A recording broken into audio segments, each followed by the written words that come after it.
Most important document ಅಂದರೆ censor script. Fees depends upon the length of the movie. First 10 ಮಿನಿಟ್ಸ್ಗೆ 2050 rupees ಅನ್ನೋ slab ಇದೆ. A certification is for above 18 years.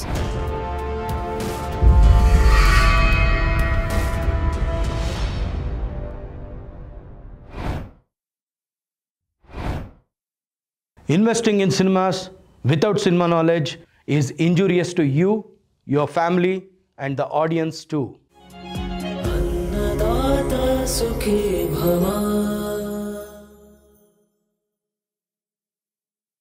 ಅನ್ನದಾತ ಸುಖಿ ಭವ. Exam ಬರ್ದಾಗೋಗಿದೆ, answer paper ಕೈಯಲ್ಲಿದೆ, invigilator ಕೈಯಲ್ಲಿ ಕೊಡಬೇಕು.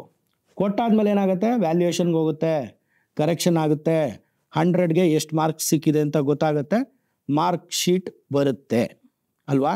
ಅಂದರೆ ಐ ಆಮ್ ಟಾಕಿಂಗ್ ಅಬೌಟ್ ನಿಮ್ಮದು ಫಸ್ಟ್ ಕಾಪಿ ರೆಡಿ ಇದೆ, ಎಲ್ಲ ಸೆನ್ಸಾರ್ಗೆ ಹೋಗೋಕ್ಕೆ ರೆಡಿ ಇದ್ದೀರಾ. ಸೊ ಸೆನ್ಸಾರ್ ಸರ್ಟಿಫಿಕೇಷನ್ಗೆ ಅಪ್ಲೈ ಮಾಡಬೇಕು, ಸೆನ್ಸಾರ್ ಸರ್ಟಿಫಿಕೇಟ್ ತೊಗೋಬೇಕು.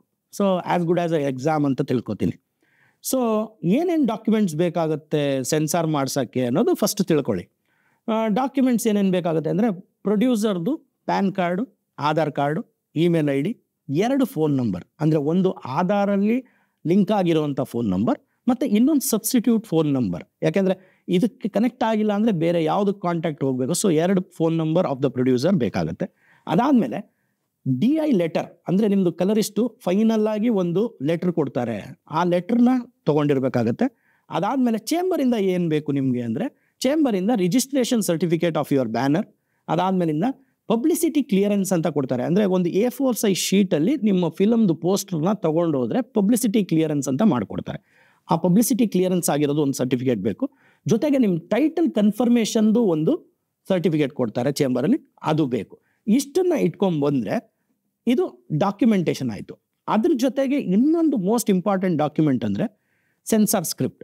ಸೆನ್ಸಾರ್ ಸ್ಕ್ರಿಪ್ಟ್ ಅಂದರೆ ಏನು, ನಿಮ್ಮ ರೆಗ್ಯುಲರ್ ಸ್ಕ್ರಿಪ್ಟ್ ಅಲ್ಲ, ನಿಮ್ಮ ಸಿನಿಮಾ ತೆಗಿಯೋಕ್ಕೆ ಅಂತ ಯೂಸ್ ಮಾಡಿರ್ತಾರಲ್ಲ ಆ ಸ್ಕ್ರಿಪ್ಟ್ ಅಲ್ಲ. ಅದು ಬಿಟ್ಟು ಸೆನ್ಸಾರ್ ಸ್ಕ್ರಿಪ್ಟ್ ಮಾಡೋಕ್ಕೆ ಹಲವಾರು ಜನ ಇದ್ದಾರೆ. ಅದು ಇಟ್ ಡಿಪೆಂಡ್ಸ್, ಸಮ್ವೇರ್ ಅರೌಂಡ್ 5,000ದಿಂದ 40,000 ತನಕ ಎಷ್ಟೋ ಚಾರ್ಜ್ ಮಾಡ್ತಾರೆ, ಸೆನ್ಸಾರ್ ಸ್ಕ್ರಿಪ್ಟ್ನ ಬರ್ಕೊಡ್ತಾರೆ. ಅಂದರೆ it is including the time code, ನಿಮ್ಮ ಸಿನಿಮಾ ಅಲ್ಲಿ ಏನೇನು ಕಂಟೆಂಟ್ ಇದೆ ಅನ್ನೋದನ್ನ ಸ್ಕ್ರಿಪ್ಟ್ ಮೂಲಕ ಬರೀತಾರೆ. ಒಂದು ಆ ಬರೆಯೋದಕ್ಕೆ ಸೆನ್ಸಾರ್ ಸ್ಕ್ರಿಪ್ಟ್ ಅಂತಾರೆ. ಸೊ ಅದೂ ರೆಡಿ ಇರಬೇಕು.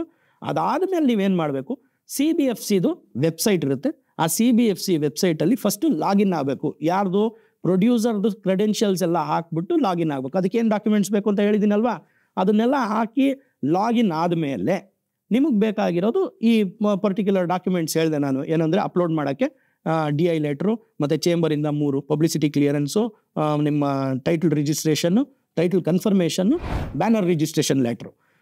ಅದಾದಮೇಲೆ ಅದ್ರ ಜೊತೆಗೆ ಇದನ್ನು ಅಪ್ಲೋಡ್ ಮಾಡಬೇಕು. ಯಾವುದು, ನಿಮ್ಮ ಸೆನ್ಸಾರ್ ಸ್ಕ್ರಿಪ್ಟ್ ಅಂತ ಏನು ಬರೆದಿರ್ತಾರೆ ಅದನ್ನು ಅಪ್ಲೋಡ್ ಮಾಡಬೇಕು. ಸೊ ಇಷ್ಟೆಲ್ಲ ಆದಮೇಲೆ what should be the fees for CBFC certification ಅಂತಂದರೆ fees depends upon the length of the movie.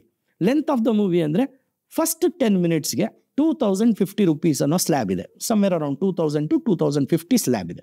So next 20 minutes ಅಂದರೆ 10 ಮಿನಿಟ್ಸ್ ಆದಮೇಲೆ ಈ ನೆಕ್ಸ್ಟ್ 10 ಮಿನಿಟ್ಸ್ಗೆ ಕಮ್ಮಿ ಆಗುತ್ತೆ. ಅಂದರೆ 2000 + 2000 4000 ಆಗಲ್ಲ, 3900 ಹತ್ರ ಬರುತ್ತೆ.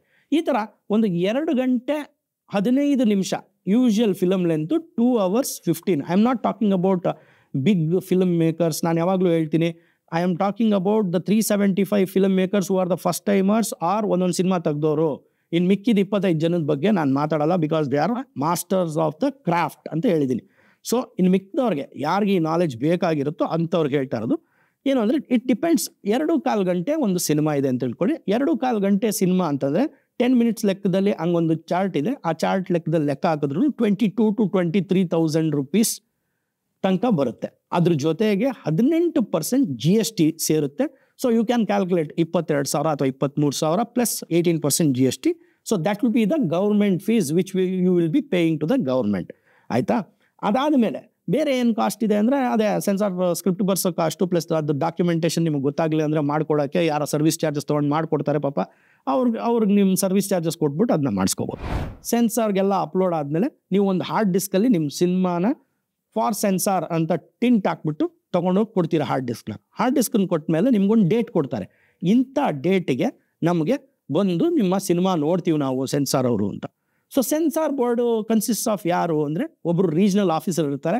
ಆಮೇಲೆ ಅವ್ರ ಕೆಳಗಡೆ ಒಂದು ಟೀಮ್ ಇರುತ್ತೆ. ಆ ಟೀಮ್ ಕನ್ಸಿಸ್ಟ್ ಆಫ್ 5 ಮೆಂಬರ್ಸ್ ಇರ್ತಾರೆ. ಇವರೆಲ್ಲ ಸೇರಿ ಸಿನಿಮಾನ ವ್ಯೂವರ್ಶಿಪ್ ಮಾಡೋದು. ಸೊ ವ್ಯೂವರ್ಶಿಪ್ ಮಾಡೋ ಡೇಟ್ ಗೊತ್ತಾಗುತ್ತೆ, ನಿಮಗೆ ಟೈಮ್ ಸ್ಲಾಟ್ ಗೊತ್ತಾಗುತ್ತೆ. ಬೆಂಗಳೂರಲ್ಲಿ ಒಂದು 3ರಿಂದ 4 ಕಡೆ ಸ್ಕ್ರೀನ್ಸ್ ಇದ್ದಾವೆ, ಅಲ್ಲೇ ಸೆನ್ಸಾರ್ ನೋಡೋದು, ಸೆನ್ಸಾರ್ ಮಾಡೋಕ್ಕೋಸ್ಕರ ಸಿನಿಮಾ ನೋಡೋದು ಅಲ್ಲಿ. ಸೊ ಆ ಸ್ಕ್ರೀನ್ಸ್ಗೆ ಒಂದು ಚಾರ್ಜ್ ಅಂತ ಇದೆ.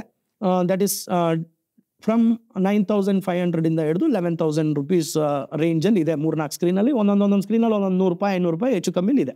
ಸೊ ಅಲ್ಲಿ ಎಲ್ಲಿ ನಿಮ್ಮ ಸ್ಕ್ರೀನಿಂಗ್ ನಡೀತಾ ಇದೆಯೋ ಅಲ್ಲಿನ ಸ್ಕ್ರೀನಿಂಗ್ ಚಾರ್ಜಸ್ ಏನಿದೆ ಅದು ಕಟ್ತೀವಿ. ಆ್ಯಸ್ ಆಫ್ ಡೇಟ್ ಆ ಥರ ನಡ್ಕೊಂಡು ಬರ್ತಾ ಇದೆ. ಒನ್ಸ್ ಗೌರ್ಮೆಂಟ್ ಫೀಸ್ ಕಟ್ಟಿದ ಮೇಲೆ ಈ ಸ್ಕ್ರೀನಿಂಗ್ ಚಾರ್ಜಸ್ ಯಾಕೆ ಅನ್ನದಾತರು ಕಟ್ಟಬೇಕು ಅನ್ನೋ ಒಂದು ಕ್ವಶನ್ ನನ್ನಲ್ಲೂ ಇದೆ. ಆದರೆ ನಡ್ಕೊಂಡು ಬರ್ತಾ ಇರೋಂಥ ವಾಡಿಕೆ ಅದನ್ನು ಎಕ್ಸ್ಪ್ಲೈನ್ ಮಾಡ್ತಾ ಇದ್ದೀನಿ. ಏನು ಅಂದರೆ, apart from the government fees ನಿಮಗೆ ಸ್ಕ್ರೀನಿಂಗ್ ಚಾರ್ಜಸ್ಸು ಅನ್ನದಾತರ ಮೇಲೇ ಇರುತ್ತೆ. ಸೊ ನೀವು ಆ ಸ್ಕ್ರೀನಿಂಗ್ ಚಾರ್ಜಸ್ ಅವತ್ತಿನ ದಿನ ಕಟ್ಟಿದ ತಕ್ಷಣ ಸ್ಕ್ರೀನಿಂಗ್ ಆಗುತ್ತೆ.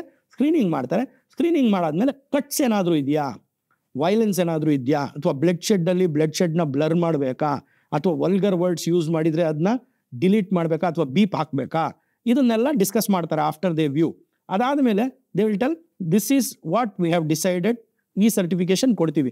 ಇದನ್ನೆಲ್ಲ ಈ ಸಬ್ಜೆಕ್ಟೆಡ್ ಟು ಕಂಡೀಷನ್ಸ್, ಅಂದರೆ ಇದನ್ನೆಲ್ಲ ಮಾಡಿದ್ರೆ ಈ ಸರ್ಟಿಫಿಕೇಶನ್, ಇದನ್ನೆಲ್ಲ ಮಾಡದೆ ಹೋದರೆ ಅಡಲ್ಟ್ ಸರ್ಟಿಫಿಕೇಶನ್, ಎ ಸರ್ಟಿಫಿಕೇಶನ್. ಅಂದರೆ 3 ಥರ ಸರ್ಟಿಫಿಕೇಶನ್ ಇದೆ. ಯಾವುದು ಯು ಅಂತ ಒಂದು ಸರ್ಟಿಫಿಕೇಶನ್ ಕೊಡ್ತಾರೆ, ವಿಚ್ ಇಸ್ ಯೂನಿವರ್ಸಲ್, ಎಲ್ಲರೂ ನೋಡ್ಬೋದು, ಅಂಡರ್ ಪೇರೆಂಟಲ್ ಗೈಡೆನ್ಸ್ ಅಂತ ಅದು ಬರುತ್ತೆ. ಅದಾದಮೇಲೆ U/A ಅಂತ ಕೊಡ್ತಾರೆ, ಅದೂ ಅಷ್ಟೇ under parental guidance, about 12 years ನೋಡ್ಬೋದು ಆ ಸಿನಿಮಾನ ಅಂತ. ಬಟ್ ಅಲ್ಲಿ ಏನು ಅಂತಂದರೆ, ಅಲ್ಲಿ ಸ್ವಲ್ಪ ಬ್ಲಡ್ ಶೆಡ್ ಇರ್ಬೋದು ಅಥವಾ ಫೌಲ್ ಲ್ಯಾಂಗ್ವೇಜಸ್ ಇರ್ಬೋದು, ಅದಕ್ಕೋಸ್ಕರ U/A ಕೊಟ್ಟಿರ್ತಾರೆ. ಆಮೇಲೆ ಸ್ವಲ್ಪ ಫೈಟ್ಸೂ ಸ್ವಲ್ಪ ಹಾರ್ಶ್ ಆಗಿದ್ದು, ಸ್ವಲ್ಪ ಹೊಡೆದಾಟ ಬಡದಾಟ ಜಾಸ್ತಿ ಇದ್ರೂ U/A ಕೊಡ್ತಾರೆ. ಅದಾದಮೇಲಿಂದ A certification is for above 18 years, and above 18 years ನೋಡ್ಬೋದು. This is a adult content, ಅಂದರೆ ಇಟ್ ಇಸ್ ನಾಟ್ ಎರಾಟಿಕ್ ಅಂತ ಅಲ್ಲ. ಅಡಲ್ಟ್ ಕಂಟೆಂಟ್ ಅಂತಂದರೆ ಬಡಿ ಬೈಯೋದು, ಕೆಟ್ಟ ಮಾತಿರೋದು, ಬ್ಲಡ್ ಶೆಡ್ ಇರೋದು, ಸಬ್ಜೆಕ್ಟಿಗೆ ತಕ್ಕಂತೆ ಇರಲೇಬೇಕು ಅನ್ನೋಂಗಿದ್ರೆ ಏನು ಮಾಡೋಕ್ಕಲ್ಲ, ವಿ ಕಾಂಟ್ ಚೇಂಜ್. ಸೊ ಆವಾಗ ಎ ಸರ್ಟಿಫಿಕೇಶನ್ ಸಿಗುತ್ತೆ. ಇದೆಲ್ಲ ಬಿಟ್ಟು CBFC ಅವರು ಇನ್ನೊಂದು ಸರ್ಟಿಫಿಕೇಶನ್ ಕೊಡ್ತಾರೆ, ದ ಎಸ್ ಅಂತ. That is for screening for people like doctors and ಸೈಂಟಿಸ್ಟ್ಸ್ಗೆ ಸ್ಕ್ರೀನಿಂಗ್ ಮಾಡೋಕ್ಕೆ ಸ್ಪೆಷಲ್ಲಾಗಿ ಒಂದು ಆ ಥರ ಒಂದು ಸಿನಿಮಾ ಮಾಡಿದರೆ ಅವ್ರಿಗೋಸ್ಕರ ಅಂತ ಹೇಳ್ಬಿಟ್ಟು ಎಸ್ ಅಂತ ಒಂದು ಸರ್ಟಿಫಿಕೇಶನ್ ಕೊಡೋ ಅಂಥ ಒಂದು ಪದ್ಧತಿ CBFCಲಿ ಇದೆ. ಸೊ CBFCಲಿ ಅವತ್ತು ಅವ್ರು ಸ್ಕ್ರೀನಿಂಗ್ ನೋಡಾದ್ಮೇಲೆ ಅಲ್ಲಿಗೆ ಮುಗೀತಾ ಅಂತಂದರೆ, ಸ್ಕ್ರೀನಿಂಗ್ ನೋಡಾದ್ಮೇಲೆ ಕರೆದು ನಿಮ್ಮ ಹತ್ರ ಮಾತಾಡಿದ್ರು, ಕಟ್ಸ್ ಎಲ್ಲ ಹೇಳಿದರೆ, ಬೀಪ್ಸ್ ಹೇಳಿದರೆ ಹಾಕ್ಬಿಟ್ಟು ತಿರ್ಗಾ ವಾಪಸ್ ತೊಗೊಂಡೋಗಿ ಕೊಡ್ತೀರಾ. ತೊಗೊಂಡೋಗಿ ಕೊಟ್ಟರೆ after they again visualise and then they will decide, ಆಯಿತು ನಿಮ್ಮದು ಈ ಸರ್ಟಿಫಿಕೇಶನ್ ಅಂತ ಹೇಳಿದ್ಮೇಲೆ, I think so within 15 working days or 1 week ಆಗ್ಬೋದು, ಅಥವಾ 15 days ಆಗ್ಬೋದು. 15 working days ಒಳಗಡೆ ನಿಮಗೆ ಪ್ರೊಡ್ಯೂಸರ್ದು ಇಮೇಲ್ ID ಯಾವ್ದು ಕೊಟ್ಟಿದ್ದೀರಾ ಅದಕ್ಕೆ CBFC ಸರ್ಟಿಫಿಕೇಟ್ ಬಂದ್ಬಿಡುತ್ತೆ. ಇನ್ನೇನು ಸರ್ಟಿಫಿಕೇಟ್ ಸಿಕ್ಕಾಯಿತು, ರಿಲೀಸ್ಗೆ ಹೋಗ್ಬಿಡೋಣ ಅಂತನಾ? ಇನ್ನು ತುಂಬ ಕೆಲಸ ಬಾಕಿ ಇದೆ ಸ್ವಾಮಿ. ಪ್ರಮೋಷನ್ಸ್ ಮಾಡಬೇಕು, ಚೆನ್ನಾಗಿ ಪ್ರಮೋಟ್ ಮಾಡಿ. ಪ್ರಮೋಷನ್ಸ್ ಬಗ್ಗೆ ಮಾತಾಡ್ತೀನಿ ಮುಂದಿನ ಸಂಚಿಕೆಯಲ್ಲಿ. ಅಲ್ಲಿ ತನಕ ಕಾಯ್ತಾ ಇರಿ.